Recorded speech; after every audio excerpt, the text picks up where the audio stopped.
Right now on Sports Extra, the Braves look to be turning things around until the Dodgers came to town this week, and the Falcons and Jeff Ulbrich were fined a combined $350,000 for a prank call this week.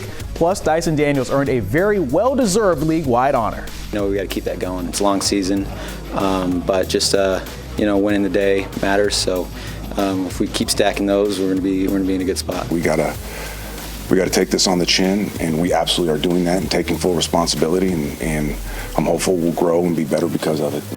I always knew I had the capabilities of doing it. It was just about going out there, being confident in myself, and credit to my coaches, my teammates. They wanted me to go out there, be myself. We got a lot of good stuff, plus an annual tradition makes its return. We're breaking down Atlanta United's media match. Get excited, everybody. I got the boys with me. Sports Extra starts right now.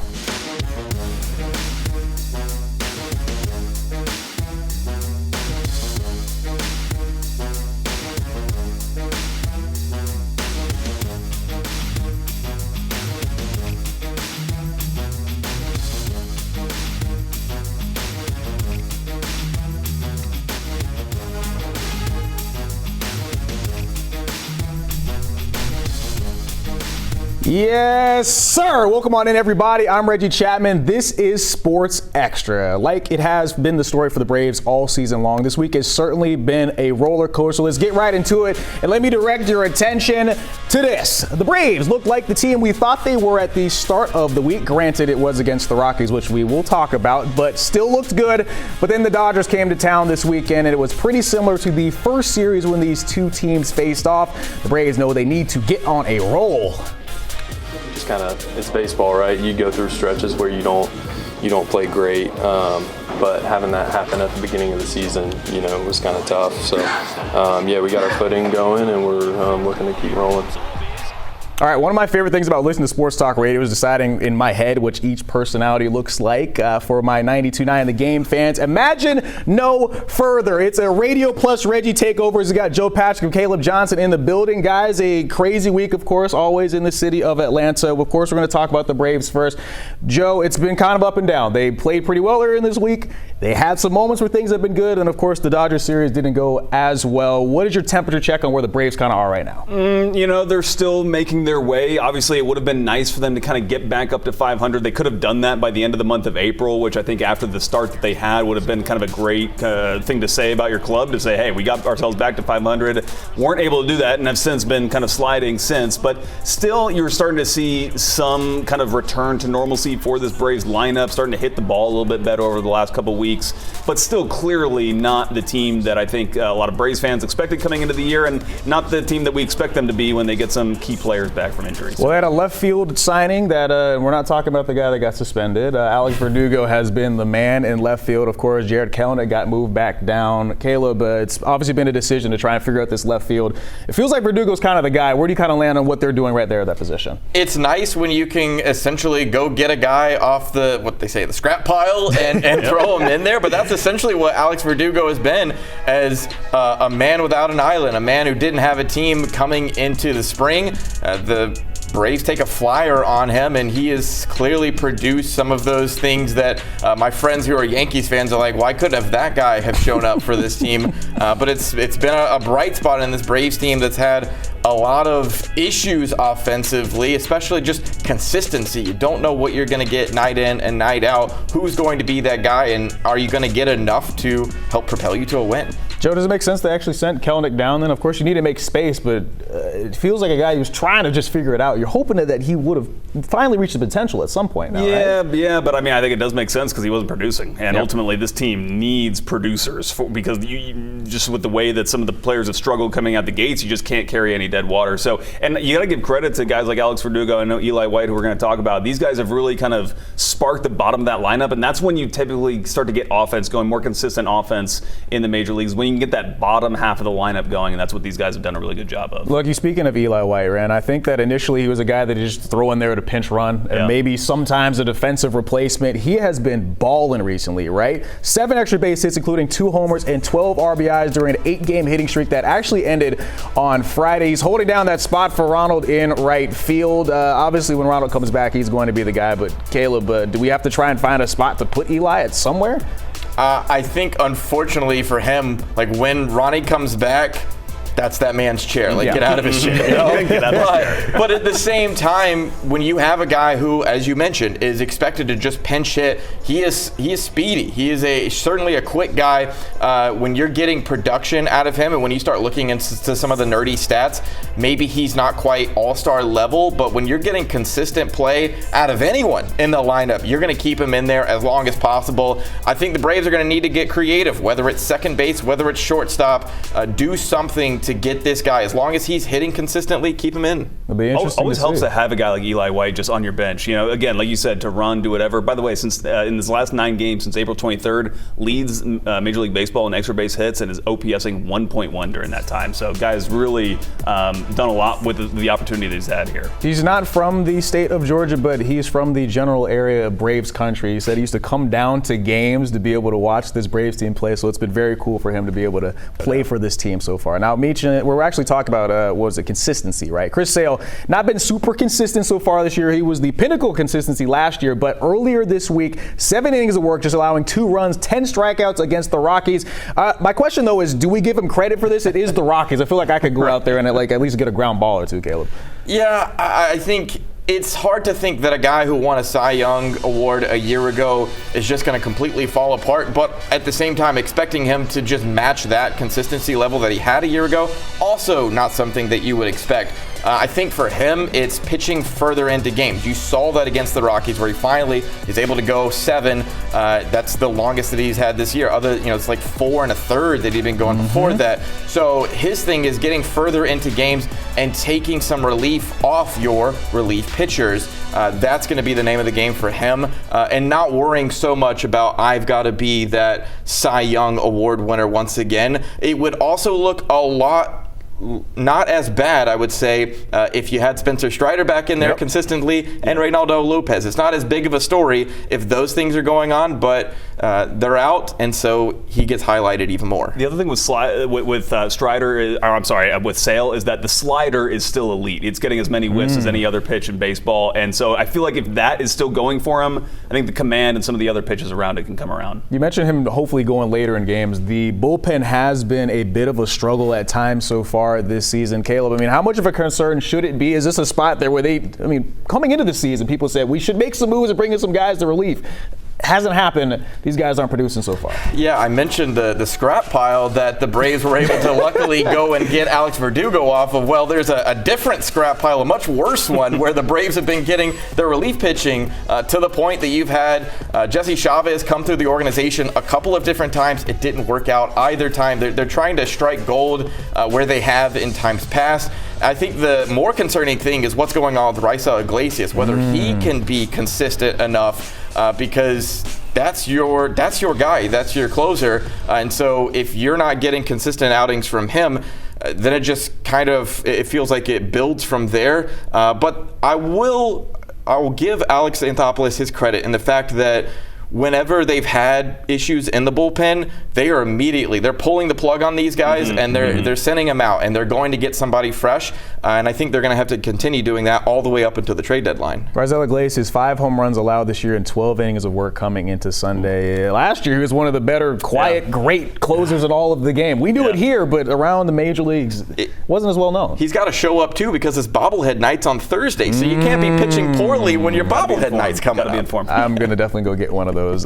Meanwhile, you mentioned AA. He's a guy that had some big moves over the course of his career as the GM of the Braves. Ian Anderson, Eddie Rosario, both back. Jesse Chavez was here for a little bit. He's gone. Are they trying to renew that 2021 magic, Joe? I think that, I think that they're trying to catch lightning in a bottle with somebody, with one of these players. Now, whether it's actually a player that was on that 2021 roster, maybe not necessarily, but, if it is that player, like a Jesse Chavez, clearly that hasn't worked out. But I think that Alex Anthopoulos is willing to try pretty much anything at this point, and why wouldn't you if you're him? I think that he is still confident that he can make key, especially bullpen additions to this team, but it's just not that time of year where you can actually go out and get those guys on the market. They're just not available now, so you're really kind of trying to be creative with the players you add on the roster. Braves fans, calm down and just wait a second. AA has given you a lot of reasons to be happy and maybe sometimes some reasons to be upset, but the time is not now, as Joe said. He did nail it with Verdugo, so it hasn't been all misses this year. Look, you got to like what you see so far. All right, we got a lot more to talk about, so we're going to go to to break. Coming up, we will get our first look at the Falcons draft picks on the field this week. We're getting ready for rookie minicamp coming up after the commercial break. The NFL has taken action, and I fully respect the punishment. We take full responsibility, my son and myself, and we will not be appealing the fine in any way. Going forward, I promise my son and I will work hard to demonstrate we are better than this. Again, I'm deeply sorry for our actions. Well, it's a saga that is finally over. Falcons defensive coordinator Jeff Ulbrich very apologetic in the aftermath of the NFL's decision to fine the Falcons $250,000 and Ulbrich $100,000 after his son Jax helped prank call quarterback Shedeur Sanders during the draft using the number he took from his father's iPad. Ulbrich, I'm sure, looking forward to focusing on ball this week as rookie minicamp gets going for the Falcons. 5 picks were on the defensive side of the ball. Joe and Caleb still with me. I asked them to try and come up with who they were really excited to see for a rookie minicamp this week. You guys were overachievers. You gave me a drafted player and an undrafted player. So we're going to start with Joe Patrick. Joe, you have a couple of guys. One of them, the undrafted player, has some Bay Area ties like myself. I'm very excited to hear your thoughts. Yeah, he does. I'll start with Billy Bowman, though. He's the safety out of Oklahoma, though he's not going to play safety for the Falcons. He's drafted explicitly as a nickelback for this team, which is a very creative way for this team to find a nickelback. He has over 600 snaps in the slot in college, and so they think he's going to be able to potentially come in and be a starter. And then Nick Nash here won the receiving triple crown in college football last year, the most receptions, reception yards, and touchdowns, and it's only his 3rd year as a receiver. He was a quarterback previous to this, so a really impressive prospect here. Actually kind of fascinating that he just falls out of the draft completely, considering he was a unanimous All-American. Yeah, and he was in second place for the Blitnikoff. If it only wasn't for a guy named Travis Hunter, he might have won it. And I'm honest, I'll be honest, maybe he should have, right? Yeah, you won the Triple Crown, I feel like you should win the award, not? but whatever, it's not really up to me. Caleb, who are you excited to see this upcoming week? I mean, I'm an NBA fan, so of course it's going to be Kobe. Yes. Kobe Bryant, a guy who took to social media to go, really? There was not 26 better corners than me.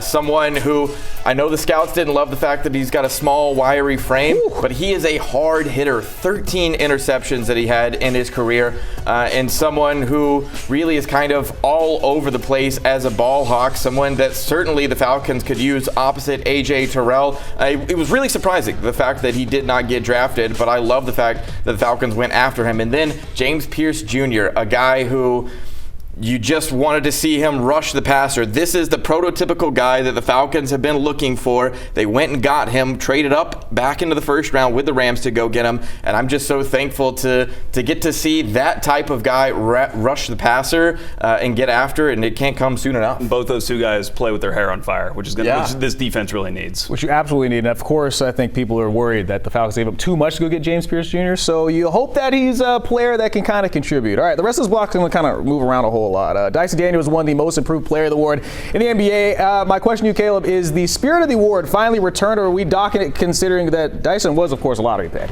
No, I think the fact that when I saw Cade Cunningham was in this potential ridiculous award, no, like they absolutely got it right with Dyson Daniels, someone who was in a much smaller role, was barely even playing in New Orleans, comes into Atlanta and really blossoms. You have the 200 plus steals that he had over the course of this season, only the 3rd player since the year 2000 to pull that off. He absolutely showed that he is someone who has improved his play, and also when we talk to him, like he's already looking to improve his play in the future by upping his free throw percentage and his shooting percentage. So it's like it's all up from here. And he just turned 22 like a couple of months ago. It's like insane. Crazy. All right. Meanwhile, in soccer, Miguel Almiron's goal snapped a franchise record scoreless streak at 363 minutes for Atlanta United. Their winning streak would continue though, as Nashville would score an equalizer in the second half. Joe, what should we take from this one? Should we be excited about the goal streak ending, or the fact that you still can't win a match? Not really. I mean, are you excited by that goal? I mean, it was cool to see. Like it's, I guess so. But I mean, still, this team is just not generating enough shots. Only 2 in this game against Nashville. They were outpossessed after this goal for 74 to 26% at home at Mercedes-Benz Stadium. That's unheard of. This team in their last 5 games only averaging 2.2 shots on target per game. You don't win soccer games that way. They used to be a fortress, Mercedes-Benz Stadium. It's kind of not really that right now. At least they scored. Yeah, they did score, though. Fire that up. Before the break, though, we want to make sure we give a huge shout-out to United for hosting the 4th annual media match. On Friday, some of your favorite media folks stepped onto the pitch, including myself and Joe Patrick. It was a warm day from their practice facility. Joe in red for Team Connector. I was in blue for Team Resurgence, who came all the way back from a 4-1 second-half deficit to force PKs. And in the end, the boys in blue got the job done. So let's take a second to break down some of the big plays. We're headed to the big board like we're inside the NBA. We're inside the Atlanta United media match on the big board here. Oh, you beat me to the board. Dang, I should have known better. I should have known better. We're going to start with Joe Patrick here. Joe, this is you. This is the first footage I've seen of this game, and it is something. It is something. So here's the deal. They kept showing different clips, but there's another man that was bald on the field, and they thought it was you. This one is you, and this is us. Though, and my arms. What is happening? What is happening? I thought I could be sneaky and just kind of lurk behind you there, Reggie. You see the touch there? The touch, the setup. You're putting guys on the break. I mean, I remember the funny thing is that last clip, though, I remember we were talking about it. You were like, hey, I've used all of my energy for this one play. It was warm outside. Quick subs. You got in this type of environment when you're out of shape like I am, you got to sub yourself in and out real quick. Caleb, what's your breakdown? So thankful I didn't have to embarrass myself out here. I'm more than welcome to critique you guys. Like, this is some elite play out there. Touch. Well, look, here's the deal. I'm getting the Hawks to get a media basketball game going. We'll get a run going. All right, look, I do want to make sure I kind of shout myself out just because it's me. Look, but before, though, I do want to say this is my fault, right? I kind of passed the ball back. This is an ill-advised goal that I kind of gave up. But I did respond the correct way. We went to penalty kicks. I stepped up to the spot and knocked it through. Look at this. The celebrations were I was confused. I had a lot of stuff that I wanted to do. I just went... I mean, what do you want me to do, man? I just needed that goal because I was in a rough spot, but it puts us back in that. You see the pace, too? Beating our man Abe Gordon. I was just about to say, poor Abe Gordon. Yeah. Caleb, what do you think? I mean, this is some elite performance out of you. Like, that's, I did not know you had it in you. I like the celly. Thank you. Yeah. It's a little kind of like heroic, just like even keeled. I'm here. Understated. I'm telling you, they were talking to me crazy as I went up to the spot, but I got the job done. Didn't win MVP this year. I wanted it last year. Didn't play well nearly enough to win it this year, but hey, we got the job done. All right. Thank you guys so much for coming on the show. Coming up, I catch up with first-round draft pick and Jefferson High School grad and former Bulldog Malachi Starks as he begins his journey to the NFL. Welcome back to Sports Extra. 13 Georgia Bulldogs heard their names called during the NFL draft, including Malachi Starks, number 27 overall by the Baltimore Ravens. I caught up with a Jefferson grad earlier this week. You might not remember me. You might not remember this, but I actually interviewed you the day that you signed on the dotted line to go play for the University of Georgia. Your hair's gotten longer. My hair's gotten shorter. It was in December of 2021. It's been a long journey since then. Have you had a moment to even sit and reflect on what this journey has been like? Like, as soon as I got home, my phone broke. I figured people would think I already went Hollywood on them, even though that wasn't the case. So during that time where I didn't have my phone, I was at home, my parents and my fiance, and we were all just like kind of talking, and I finally got a second to just like kind of breathe and, take it all in. It's been a long process, but I'm really grateful. Well, I'm glad that your phone was working when you actually got the call to join the Baltimore Ravens. And really, one of the first things they said is, "You fit us." Yes, sir. They were fired up to draft you, Malachi. And for somebody to single you out and say, hey, like, we believe in that guy. We want to take a shot on him. That means the world to me.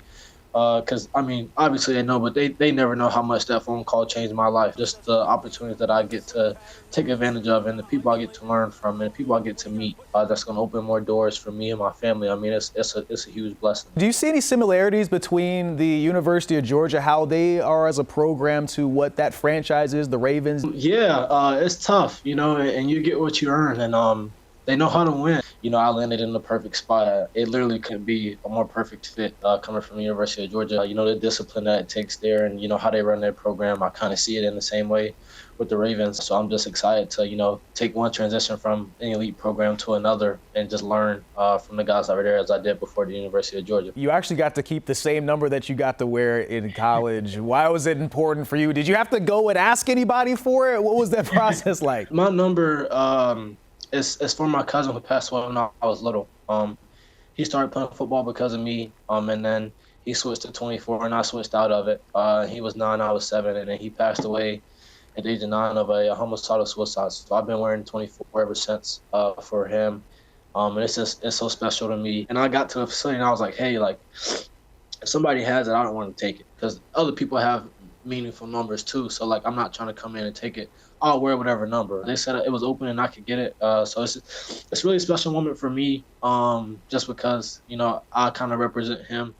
You know, as long as I do what I need to do, his name will never be forgotten. So just to kind of have that moment and, you know, take it with me from Little League all the way to the league has always been our dream. So it's just a full circle moment.